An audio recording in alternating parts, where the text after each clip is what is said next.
One of the best kept secrets of World War II is that the Allied nations used astrology as a counterweapon against Adolf Hitler.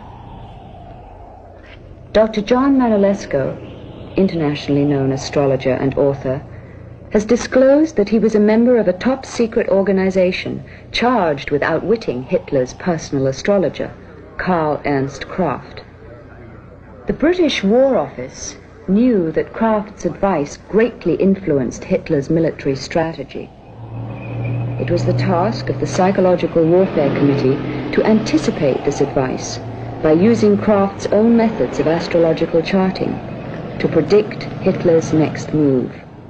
Adolf Hitler was using a personal astrology to plan his blitzkrieg campaign. We had to forestall him.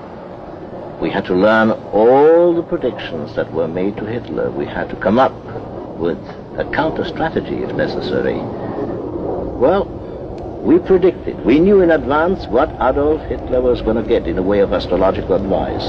When everybody expected Hitler to invade Britain, we were convinced that he wouldn't, because his Jupiter cycle had run out, and I know that Karl Ernst Kraft would never advise Hitler to expand in a non-Jupiter cycle, because expansion, blitzkrieg,